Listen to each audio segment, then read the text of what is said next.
하나님 아버지 은혜를 감사합니다. 차가운 날씨 가운데서도 저희를 교회로 불러주시고 다시금 하나님 말씀 앞에 설 수 있도록 인도해 주셔서 감사합니다. 오늘도 우리의 귀와 마음을 열고 하나님의 음성을 듣고자 합니다. 우리에게 하고 싶어 하시는 말씀들이 다 귀에 들려오고 내 마음에 울려올 수 있도록 하나님 인도하여 주시옵소서. 예수님의 이름으로 기도드리옵나이다. 아멘. 우리 함께 찬송가 336장을 찬송하겠습니다.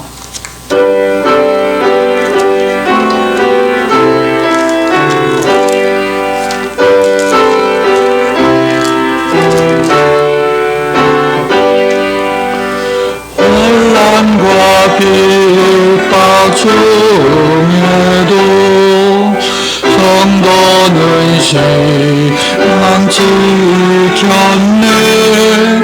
예수 할 때에 기쁨이 충만하도다.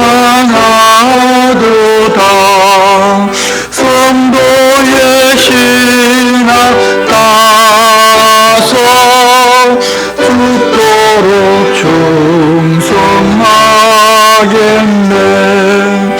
옥중에 매인 성도나 양심은 자유 얻었네. 우리도 고난 받으면 죽어도 영광 되도다.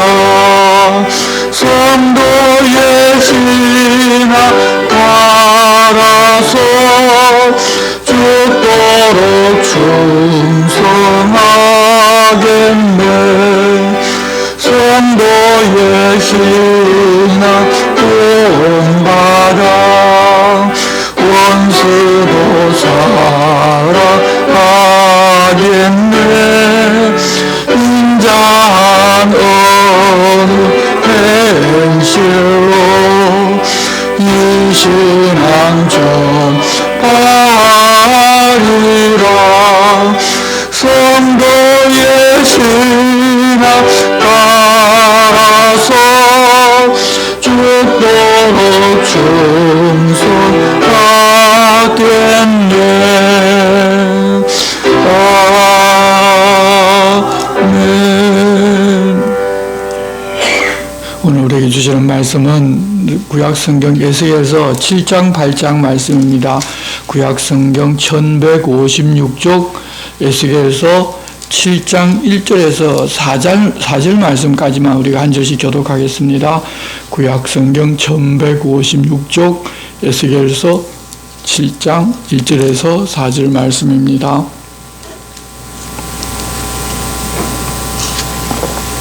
또 여호와의 말씀이 내게 임하여 이르시되 너 인자야 주 여호와께서 이스라엘 땅에 가하여 이같이 말씀하셨느니라. 끝나도다. 이 땅 사방의 일이 끝나도다. 이제는 내게 끝이 이르렀나니 내가 내 진노를 내게 나타내어 내 행위를 심판하고 내 모든 가증한 일을 보응하리라. 내가 너를 불쌍히 여기지 아니하며 긍휼히 여기지도 아니하고 내 행위대로 너를 벌하여 내 가증한 일이 너희 중에 나타나게 하리니 내가 여호와인 줄 너희가 알리라. 아멘. 하나님의 백성이라는 이 이스라엘 백성들이 하나님이 어떤 분이신지를 모르고 자기들에게 무슨 부탁을 하셨는지도 모릅니다. 그러면서도 종교적으로는 열심히 행하면서 살아가기 시작합니다. 그렇게 종교적으로 하나님께 열심인 사람이라고 할지라도 그 마음 중심에는 세상의 풍요와 쾌락이 자리를 잡게 됩니다. 그렇게 될 때 이방인들이 지극정성의 모습으로 자기 신들을 섬기는 모습을 보면 자기들도 그렇게 하면 하나님 더욱더 좋아하실 것이라고 생각하면서 하나님 싫어하시는 것을 하나님 좋아하실 것이라고 착각하면서 더 열심히 하게 됩니다.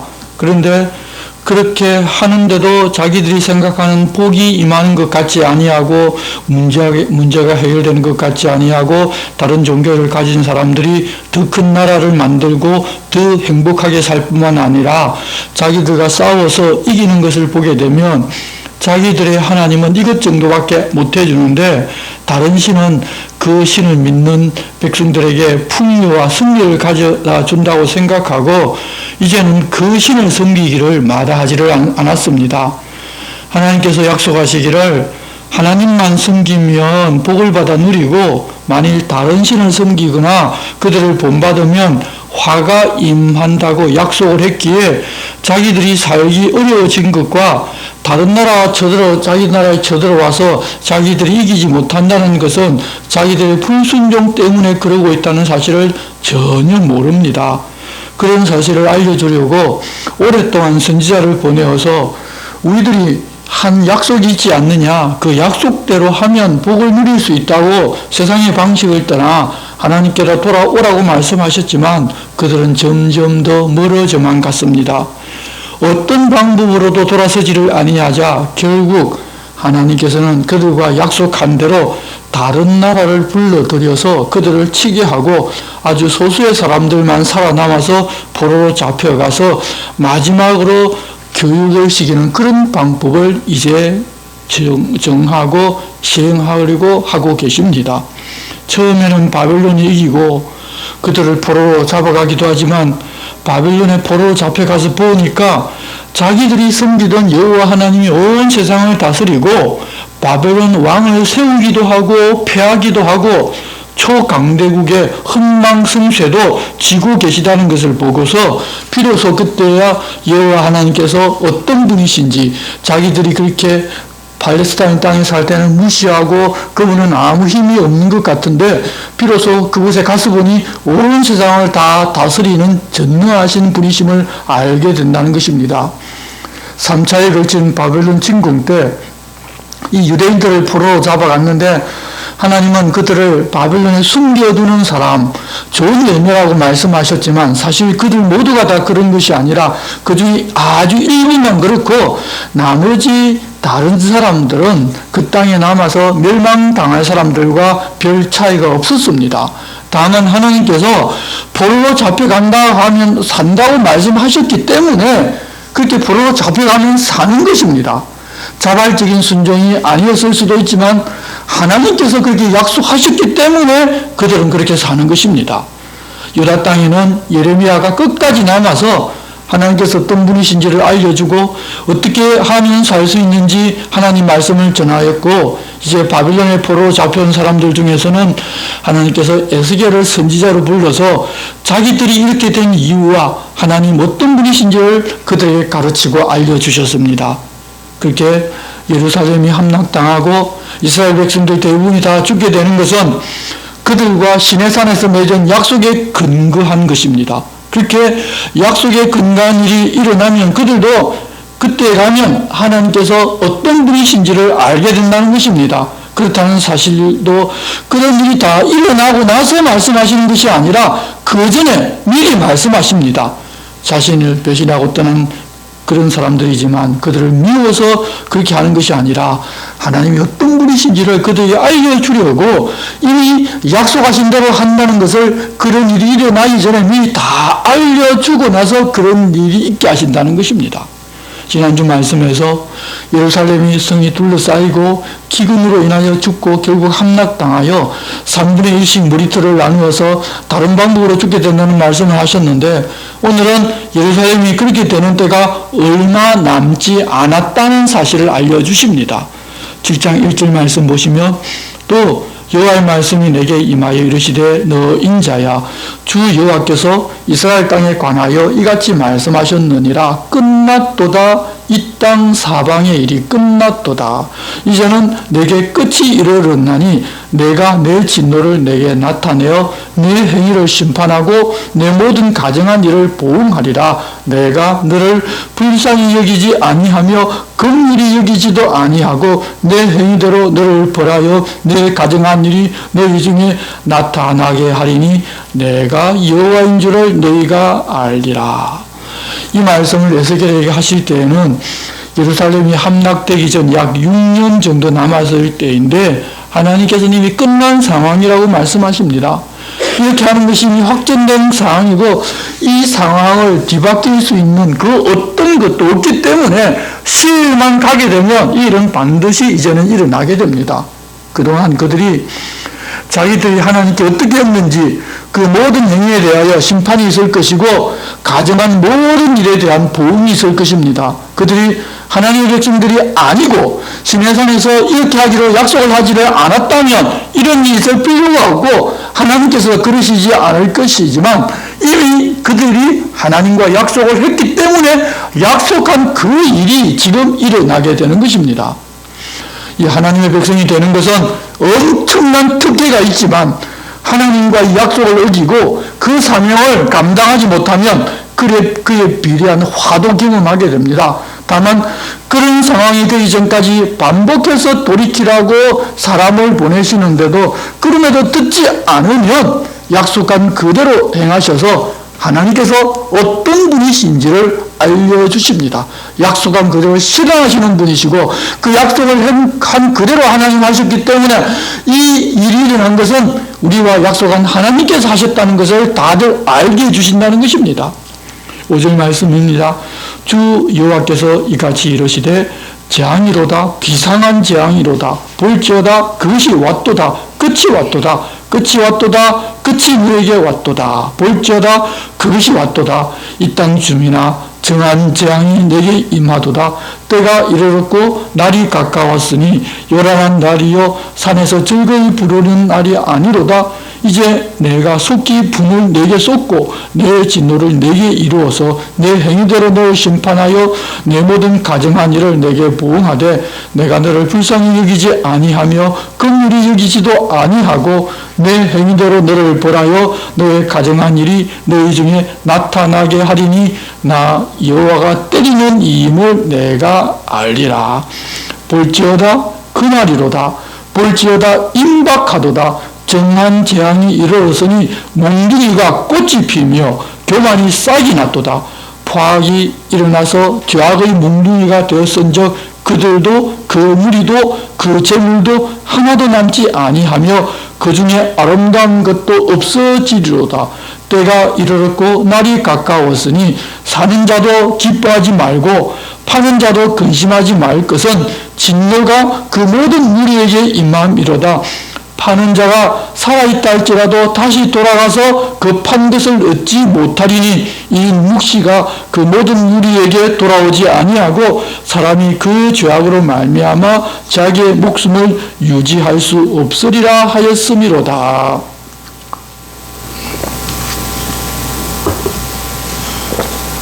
(6년이라면) 매우 긴 시간 같지만 사실 순식간에 다가옵니다. 정말 얼마 남지를 않았기 때문에 에스겔이 이 말씀을 하나님께로부터 듣고 전할 때는 정말 창자가 끊어지듯이 그렇게 아마 외쳤을 것입니다.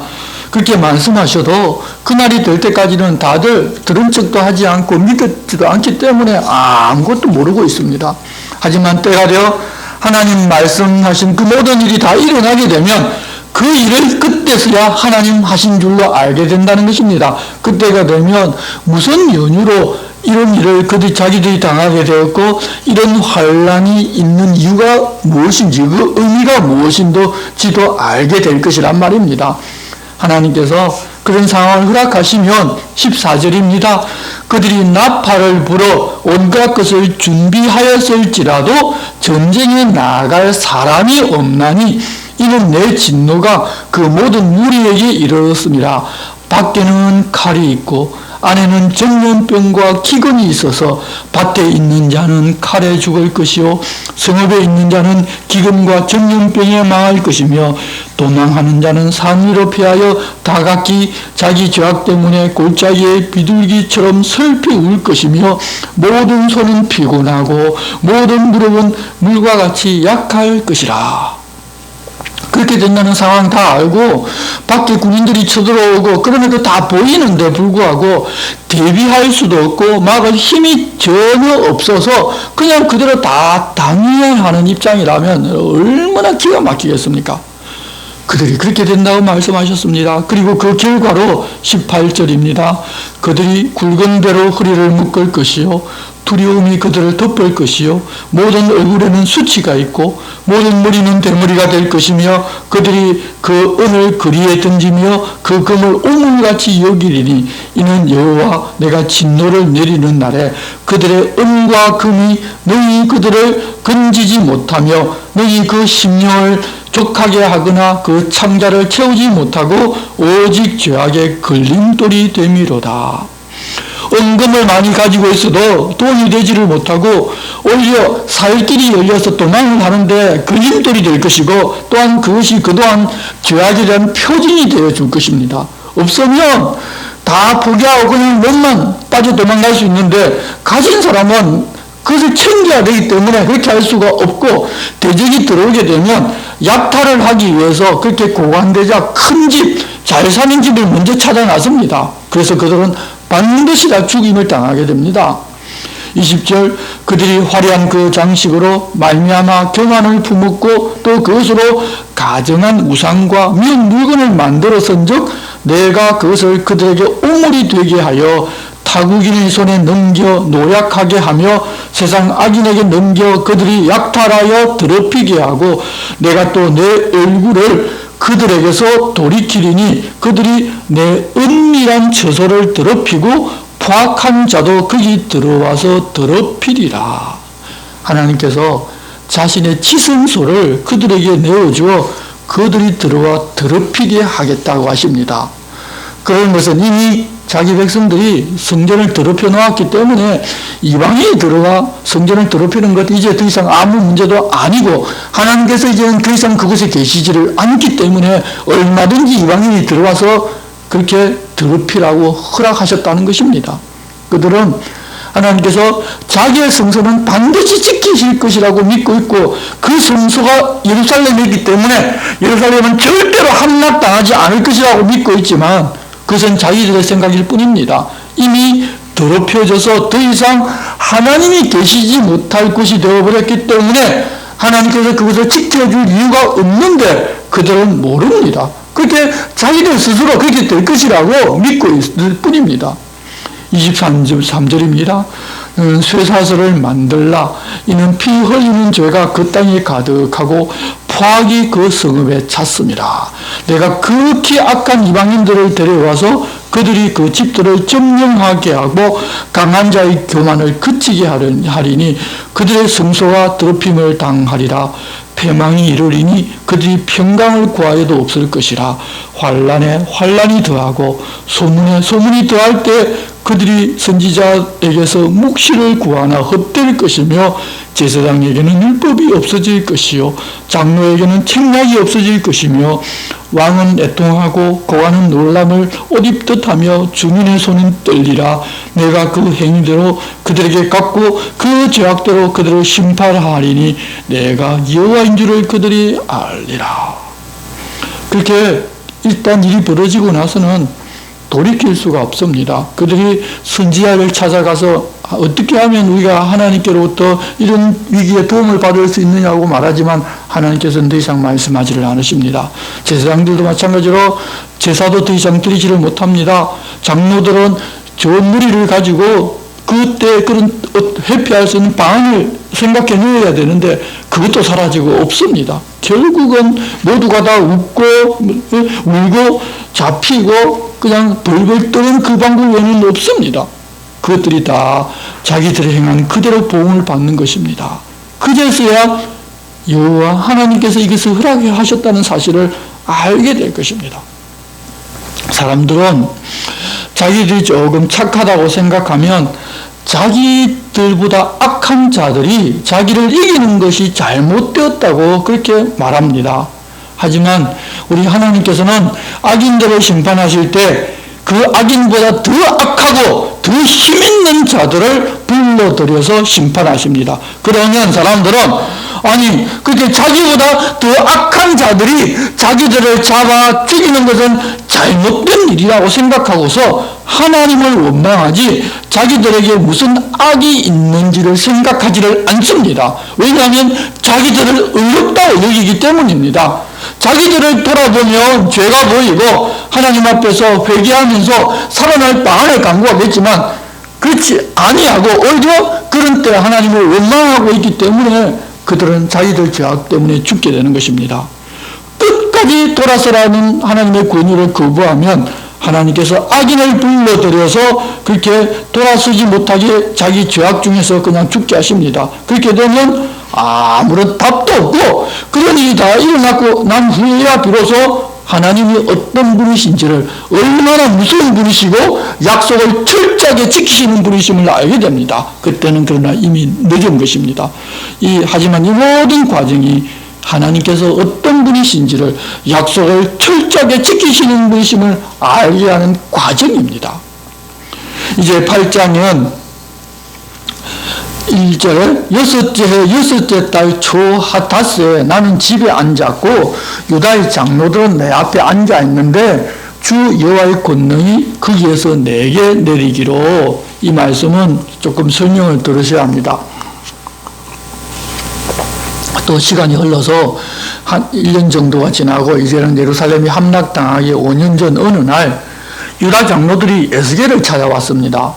에스겔이 지금 제사장이면서 선지자로 하나님 말씀을 받아 전하고 있기 때문에 에스겔을 통해서 하나님 하시는 일이 옳지 못하다고 지금 반박하려고 에스겔을 찾아 나선 것입니다. 에스겔이 하나님 말씀을 전하고 있기 때문에 에스겔이 전하는 그 하나님 말씀을 받아들여서 자기들이 무엇을 잘못하고 있는지 무엇을 잘못했는지를 알고 돌이켜야 하는데 오히려 그러는 것이 아니라 이렇게 된 모든 것이 하나님께서 잘못해서 이렇게 된 것이라고 하나님 지금 빨리 방향을 돌리라고 그런 이야기를 하기 위해 장로들이 에스겔을 찾아왔다는 것입니다.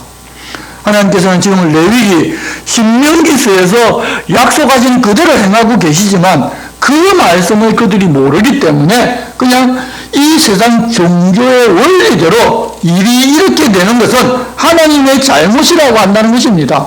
그동안 성전에서 하나님께 제사도 빠짐없이 드렸는데 아니 그러면 그 제사를 받아 드신 하나님께서는 그러는 사람들을 바빌론의 포로로 잡혀오지 않게 보호하는 것이 제사 받은 값을 하는 것이 아니냐는 말을 한다는 것입니다. 받을 것 다 받고 이러시면 곤란합니다 라는 말과 함께 우리가 무슨 죄를 지어서 하나님께 제사 드리려는 그 제사 다 드렸는데 우리가 도대체 무슨 죄를 지어서 이렇게 우리를 취급하느냐고 따지러 왔다는 것입니다.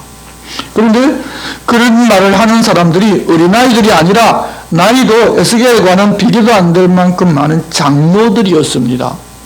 그들은 오래 살아서 산전수전 다 겪은 사람들이고 뭐 이것저것 아는 것도 많은 사람들인데 에스겔이 아직 어린 30살밖에 안 되는 에스겔이 그들이 하는 말에 계속해서 대답하기가 쉽지를 않습니다. 한 문제에 대해서 질문해서 에스겔이 답을 하면 그 옆에서 다른 장로가 비비꼬아서 말을 하면 말문이 막힐 수밖에 없습니다. 그런 상황이 오지 않도록 하기 위해서 하나님께서는 이스라엘 장로들이 에스겔 앞에 앉아있는 바로 그 상태에서 아주 짧은 순간 몸은 그대로 있지만 그를 예루살렘으로 데리고 가서 성전에서 무슨 일이 일어나고 있는지를 환상으로 다 보여주십니다. 그것을 보고서 그들이 하는 말에 막힘없이 답을 하라는 것입니다. 하루가 천년 같고 천년이 하루 같은 하나님이시기에 아마도 1초 2초도 안 되는 그 짧은 시간이지만 환상 가운데 그가 보아야 할 것들을 다 보게 하신 것입니다. 에스겔이 그런 하나님 경험을 합니다. 다시 1절부터 보면 여섯째 해 여섯째 달 초다스에 나는 집에 앉았고 유다의 장로들은 내 앞에 앉아 있는데 주 여호와의 권능이 거기에서 내게 내리기로 내가 보니 불같은 형상이 있더라. 그 허리 아래의 모양은 불 같고 허리 위에는 광채가 나서 단 쇠 같은데 그가 손 같은 것을 펴서 내 머리털 한 모순을 잡으며 주의 영이 나를 들어 천지 사이로 올리시고 하나님의 환상 가운데 나를 이끌어 예루살렘으로 가서 안뜰로 들어가는 북향한 문에 이르시니 거기에는 질투의 우상 곧 질투를 일어나게 하는 우상의 자리가 있는 곳이라. 이스라엘 하나님의 영광이 거기 있는데 내가 들에서 본 모습과 같더라.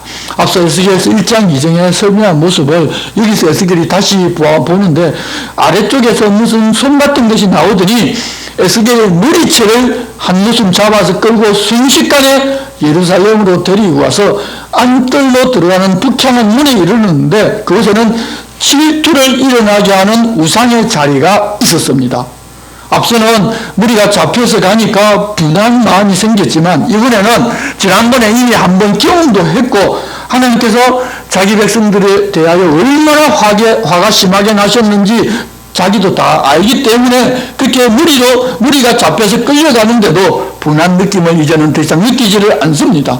그곳에 도착하자 자기를 그렇게 데리고 가신 분이 이렇게 이야기를 합니다. 인자야, 이제 너는 눈을 들어 북쪽을 바라보라 하시기로 내가 눈을 들어 북쪽을 바라보니 제단문 여기 북쪽에 그 질투의 우상이 있더라. 여기서 인자야 하니까 인자스러운 말 같은데 우리가 좀 실감나게 하려면 이 사람 새끼야 이렇게 사실 하나님이 굉장히 분노하셔서 이야기를 하고 있는 장면입니다.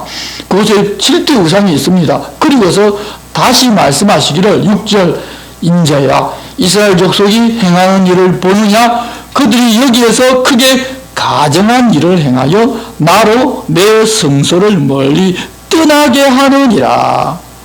하나님께서 어지간하면 그곳에 자기 이름을 영원히 두겠다고 약속을 하셨기 때문에 떠나지 않으셨을 것인데 아니 그러고 있는데 내가 어떻게 이 성소에 머물러 있고 내가 안 떠날 수 있겠느냐고 말씀하셨다는 것입니다.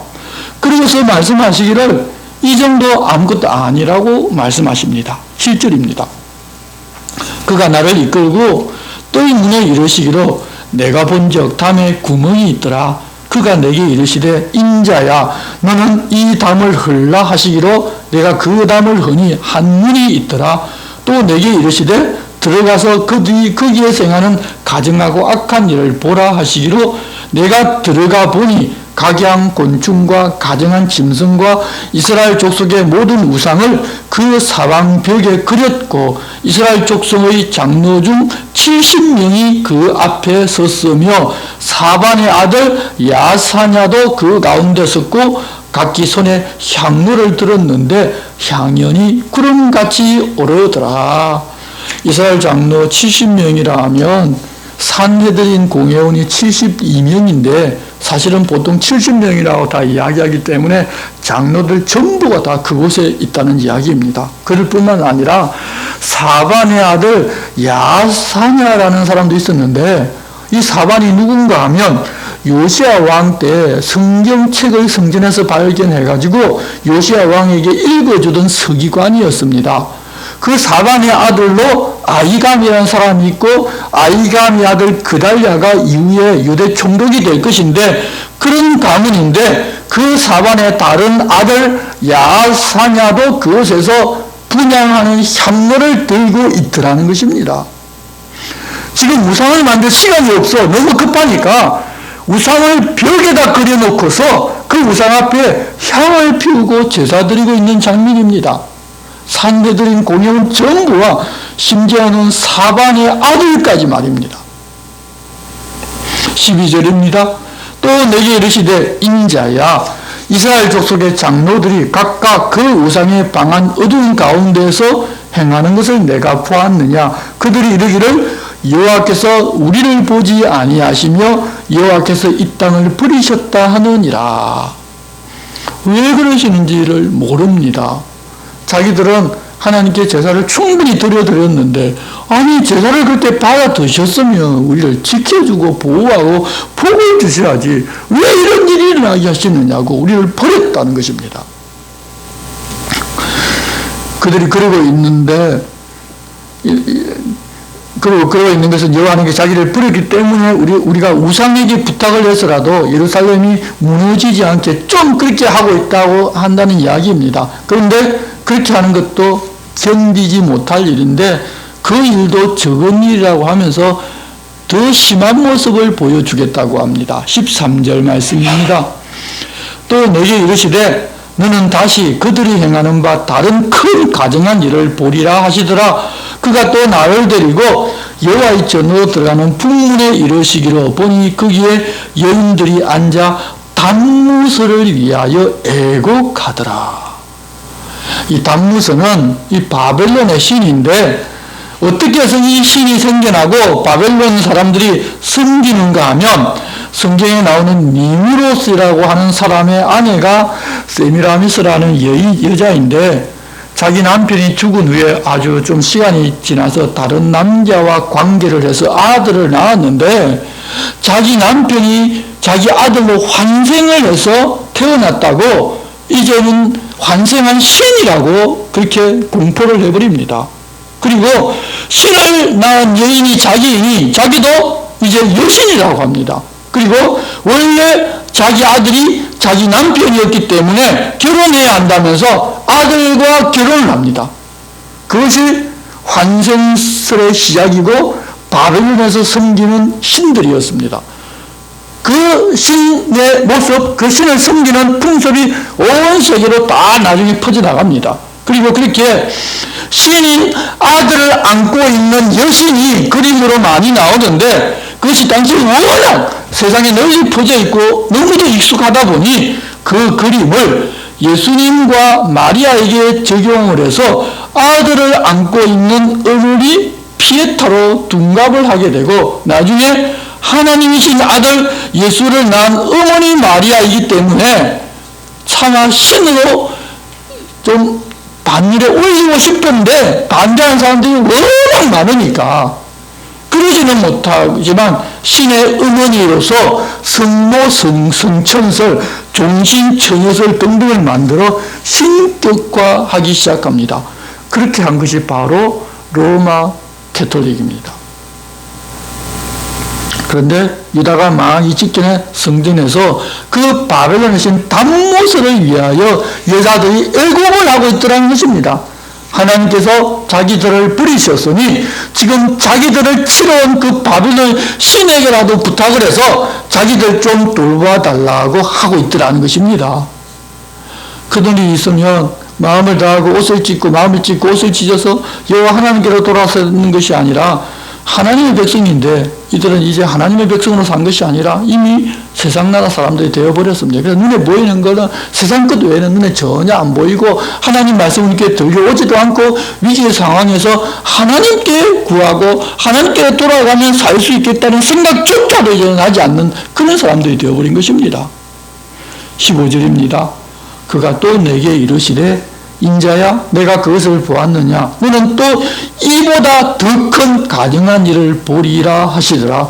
그가 또 나를 데리고 여호와의 성전 안뜰에 들어가시니라. 보라 여호와의 성전문 곧 현관과 제단 사이에 약 25명이 여호와의 성전을 등지고 낯을 동쪽으로 향하여 동쪽 태양에게 예배하더라. 성전 안뜰 성전의 문 현관과 제단 사이에서 25명 정도가 성전의 등을 지고서 동쪽을 향하여 태양에게 예배하고 있는 모습까지도 보여주셨습니다. 17절 또 내게 이르시되 인자야 내가 보았느냐 유다 족속이 여기에 생한 가증한 일을 적다 하겠느냐 그들이 그 땅을 폭행으로 채우고 또다시 내 노여움을 일으키며 심지어 나뭇가지를 그 코에 두었느니라. 그러므로 나도 분노로 갚아 불쌍히 여기지 아니하며 긍휼을 베풀지도 아니하리니 그들이 큰 소리로 내 귀에 부르짖을지라도 내가 듣지 아니하리라. 그러고 있는데 하나님 가만 계시면 더 이상한 일 아닙니까? 그러고 있으면서 하나님께 무엇이라 구해서 도와달라고 구하면 들어주면 하나님이 더 이상한 분 아니십니까? 그러고 있는데 장로들이 에스겔을 찾아와서 하나님 이렇게 하시는 일은 잘못하는 일이다. 제사 다 받으셨으면 그만치 자기들에게 해줘야 하는 것 아니냐면서 따질 때 그 상황을 알고 바로 그들에게 답변하라고 순식간에 예루살렘으로 데리고 가서 그 상황들을 다 하나님 보여주신 것입니다.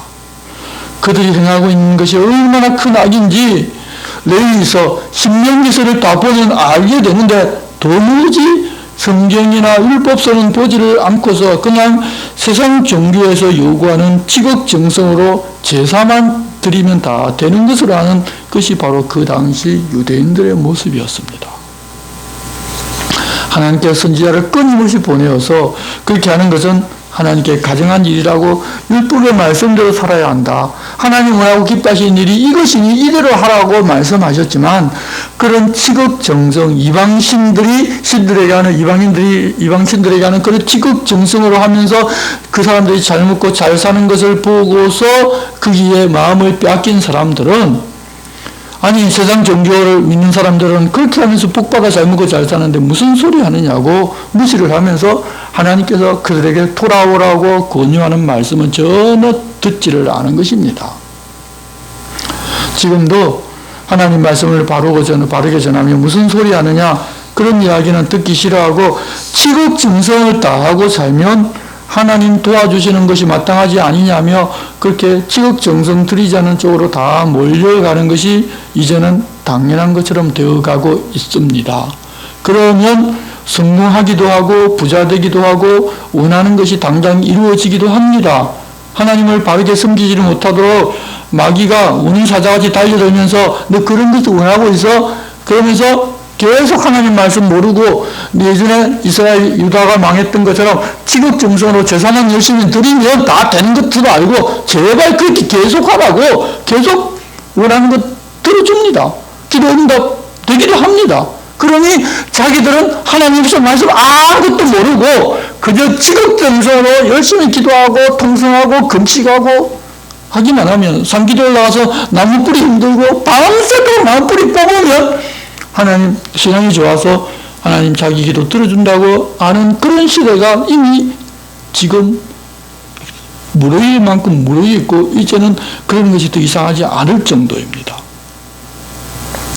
교회 안에서도 예배는 잘 드리고 하지만 예배 드리면서 그런 하나님을 만나고 하나님의 말씀으로 인하여 생기는 그런 기쁨과 감격 속에 있는 것이 아니라 내가 무엇을 하면 하나님을 기쁘시게 해서 하나님으로부터 오는 호의를 받아서 내가 잘 먹고 잘 살고 내 문제 해결되고 내 자식 잘 되게 할 수 있을까? 만일 그런 생각을 계속하고 있다면 아마도 이들은 과거에 그렇게 성전 안에서 우상을 세워놓고 그렇게 우상 제사를 드렸지만 지금은 우리 마음에 그런 우상을 가득 채워놓고서 그 우상 숭배를 하고 있는지도 모릅니다. 성도 여러분, 이 세상의 일반 상식, 우리가 아는 일반 상식과 기독교의 진리를 섞으면 사람들이 더 잘 이해하고 더 잘 따르는 것 같지만 결국은 기독교 진리가 변질되어서 하나님께서 어떤 분이신지 하나님께서 자기 백성들에게 무엇을 바라시는지도 모르고 다들 하나님께 지극정성을 다하면 하나님 내가 원하는 것 이루어주시고 내 기도 들어주신다는 생각이 옳은 줄로 알고 그 길로 가버릴 가능성이 큽니다. 사실 그러면 너무 편합니다. 하나님 알 필요 없습니다. 뭐 말씀 바르게 할 필요도 없습니다. 그저 복 준다는 이야기만 잘 찾아서 듣고 우리가 익숙한 대로 지극정성 이 방법 저 방법 사용하는 신앙생활 내가 잘했다는 안도감도 막 찾아가고 기쁨과 감격 속에 살아갑니다. 그렇게 하면 또 내 소원 내 꿈이 이루어지기도 합니다. 기도할 때마다 막 응답이 오기도 합니다. 하지만 우리가 믿고 있는 이 예수 그리스도를 믿는 기독교는 그런 세상 종교 방식이 아니라 하나님을 주인으로 예수 그리스도를 나의 주, 나의 하나님으로 고백하고 하나님과 함께 웃으며 울며 살아가는 하나님 나라의 백성의 삶을 사는 것입니다. 이제는 우리들도 눈을 떠서 바르게 보면서 그렇게 하기를 원하시는 하나님의 기쁘신 뜻대로 살아갑시다. 나라가 망하는 그 순간까지도 그들은 하나님을 몰랐습니다. 그것처럼 아마 말세가 되게 되면 예수님 다시 오실 그 순간까지도 많은 사람들이 어떻게 예수 믿는 것이 바르게 믿는 것인 줄 모르고 여전히 그런 종교 생활을 하면서 자기들도 하나님을 바르게 믿고 예수님 바르게 믿고 있다고 말할는지도 모르겠습니다. 우리들은 그러지 말고 하나님을 잘 알아서 하나님의 사람으로 이 세상의 사람과는 다른 삶을 살아가면서 세상에 하나님은 이런 분이시라는 것을 전하는 사명을 감당하는 우리들이 되어야 할 것입니다. 우리의 삶 자체가 이제는 하나님 우리에게 부탁하신 말씀대로 사는 우리들이 되어야 합니다. 교회 와서 열심히 헌신 봉사하고 기도 많이 하고 해서 내 기도를 이루고 내 뜻을 이루고 내가 원하는 성공을 이루는 것이 우리 기독교의 여러분 삶의 목표가 아니라 우리 그리스도인들의 삶의 목표는 주님과 함께 슬프든지 아프든지 고생길로 가든지 어느 길로 가든지 내가 주님과 함께 살아가면 그것이 기쁨이 되는 것이고 그것이 영원한 생명길인 줄 알고 주님이 가자는 대로 그렇게 나를 부귀영화의 길로 데리고 가신다면 또 그것을 또 받아들이면 되고 그렇지 않고 평생을 고생하면서 살다가 남한테 봉사하고 그렇게 살다가 가자고 하면 또 그렇게 살면 되는 것입니다. 앞서 믿음의 선배들을 다 보시기 바랍니다.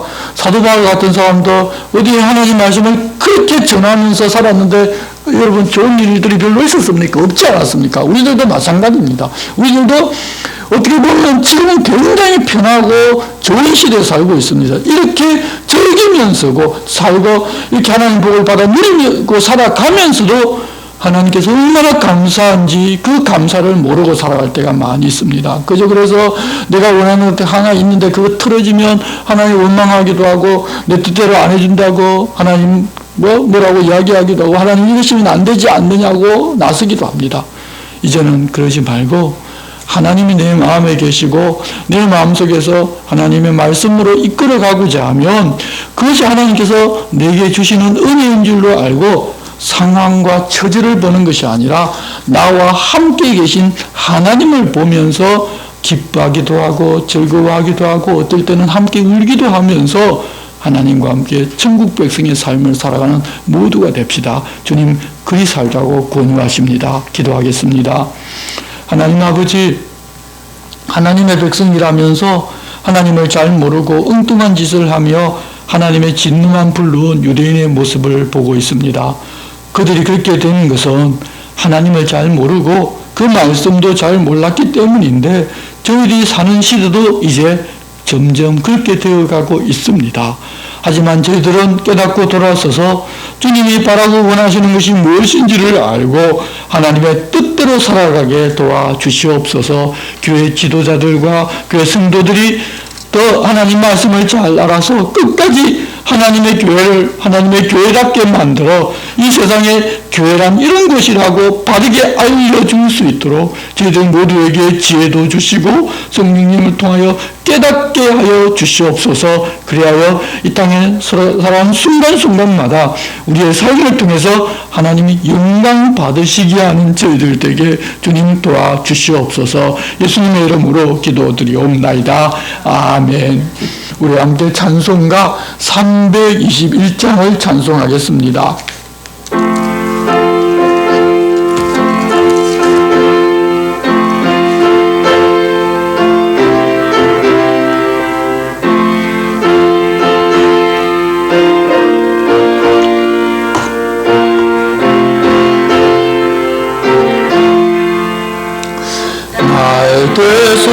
되숙하신 예수께 내 생명 모두 드리니 진실하게 하소서. 내 구주 예수여, 나 구주 위에 살리라. 내 기쁨할 양 없소리. 내 갈 길인 도하소서. 내 구주 예수여, 날 구원하신 예수를 일평생 의지하오니 날 영접하여 주소서. 내 구주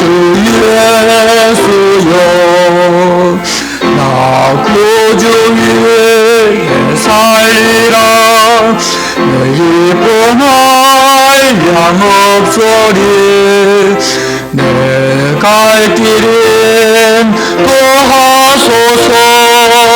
내 구주 예수여, 주 십자가 달리사 날 자유하게 했으니 내 몸과 마음을 주 위에 다스게 하소서. 나 구주 위에 살리라. 내 기쁨할 양 없소리. 내 갈 길은 구하소서. 내 구주 예수여.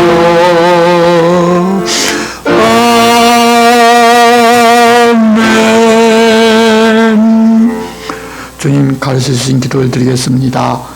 하늘에 계신 우리 아버지, 아버지의 이름을 거룩하게 하시며 아버지의 나라가 오게 하시며 아버지의 뜻이 하늘에서와 같이 땅에서도 이루어지게 하소서. 오늘 우리에게 일용할 양식을 주시고 우리가 우리에게 잘못한 사람을 용서하여 준 것 같이 우리 죄를 용서하여 주시고 우리를 시험에 빠지지 않게 하시고 악에서 구하소서. 나라와 권능과 영광이 영원히 아버지의 것입니다. 아멘.